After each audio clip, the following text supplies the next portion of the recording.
నమస్తే అండి, welcome to our channel my kitchen Jyothi. ఈవేళ రెసిపీ వచ్చి గుడ్డు కూర అండి. చాలా ట్రెడిషనల్. యాక్చువల్గా ఇది మా అమ్మ చేసే రెసిపీ, మాకు చాలా నచ్చుతుంది. అందుకే మీకు కూడా చూపిద్దామని చేసి చూపిస్తున్నాను. చాలా తక్కువ మసాలాతో చాలా టేస్టీగా ఉంటుంది. మీరు కూడా ఒకసారి తప్పకుండా ట్రై చేయండి. ఈ రెసిపీ చాలా టేస్టీగా ఉంటుంది. ఈ కర్రీ కోసం ముందుగా ఒక 1/2 కిలో ఉల్లిపాయల వరకు సన్న ముక్కలుగా తరిగి పెట్టుకోండి. అలాగే 2 ఇంచుల అల్లము, అలాగే ఒక 10 వెల్లుల్లి రెమ్మలు సన్న ముక్కలుగా చేసి దంచి పక్కన పెట్టుకోండి. ఒక టమాటో, 2 పచ్చిమిరపకాయలు కూడా సన్న ముక్కలుగా తరిగేసుకోండి. ఎగ్స్ మీ క్వాంటిటీని బట్టి పెంచుకోండి లేదా తగ్గించుకోండి. ఇప్పుడు ఇది ఇంపార్టెంట్ పార్ట్ చూడండి. ముందుగా ఉల్లిపాయలు ఇలా ఎక్కువ నీళ్ళల్లో వేసి ఇలా పిండేసి పక్కన పెట్టేసుకోండి.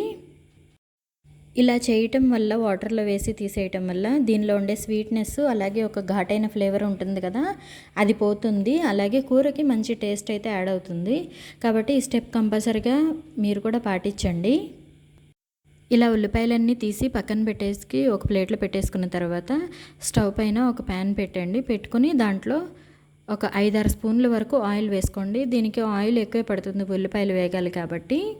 తర్వాత ముందుగా రెడీ చేసి పెట్టుకున్న ఉల్లిపాయలు కూడా వేసేసుకోండి. ఈ కడాయిలోనే వేసేసుకుని బాగా కలపండి. దీంట్లో ఇప్పుడే రుచికి సరిపడా సాల్ట్ కూడా యాడ్ చేసుకోండి. ఈ సాల్ట్ కూడా యాడ్ చేసుకున్నాక ఒక 5 నిమిషాల పాటు హై ఫ్లేమ్లో పెట్టి బాగా వేయించండి. నీరంతా పోతుంది. నీరంతా పోయి దగ్గరికి వచ్చిన తర్వాత మూత పెట్టి ఇంకొక 5 నుంచి 10 నిమిషాల పాటు మధ్య మధ్యలో మూత తీసి కలుపుతూ వేయించుకోండి. ఉల్లిపాయలు పూర్తిగా మగ్గేంత వరకు. ఉల్లిపాయలు మగ్గటం ఎలా తెలుస్తుందంటే ట్రాన్స్పరెంట్ అయిపోతాయి. అలాగే మనం చేతితో పట్టుకుంటే కూడా మెత్తగా అయిపోతాయి. అప్పుడు మనకి వేగిపోయిందని అర్థం. ఇప్పుడు ముందుగా రెడీ చేసి పెట్టుకున్న అల్లం వెల్లుల్లిపాయ ఉంది కదా, దాన్ని దంచేసుకోండి.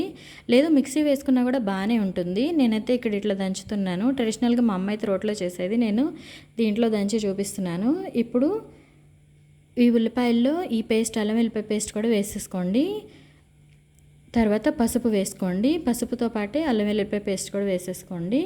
వీటన్ని పసుపు అంతా బాగా ఉల్లిపాయలకి కలిసేంత వరకు కలుపుకోండి.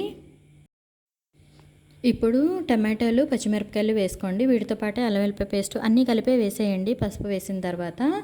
అప్పుడైతే మనకి ఈవెన్గా మగ్గుతాయి అన్నీ. ఈ అల్లం వెల్లుల్లిపాయ పేస్ట్ కూడా ఈ ఉల్లిపాయలతో పాటు కలిసి వేగుతుంది. టమాటా ఒకటి లైట్గా వేసుకోండి. అసలు వేసుకోకూడదు, మా అమ్మ అయితే వేయదు, కానీ ఒక చిన్న టేస్ట్ కోసం నేను యాడ్ చేశాను. మామూలు ఉట్టి ఉల్లిపాయతో కూడా చేసుకోండి. ఇలా చాలా టేస్టీగా ఉంటుంది. ఇది మగ్గటానికి ఒక 10 నుంచి 15 నిమిషాల దాకా సమయం పడుతుంది కూర మొత్తం అవటానికి. ఇలా మధ్య మధ్యలో తీసి మూత తీసి కలుపుతూ ఉండండి. ఇవి ఇలా పూర్తిగా ఉడికిపోయి వేగిపోయినాయి కదా, టమాటో కూడా మగ్గిపోయింది కదా. ఇప్పుడు ఉప్పు కారం అడ్జస్ట్ చేసుకొని వేసుకోండి. కరెక్ట్గా మీకు రుచికి సరిపడా వేసుకోండి. వేసి ఒకసారి బాగా కలిపేసి 1 నిమిషం పాటు వేయించుకోండి, సరిపోతుంది.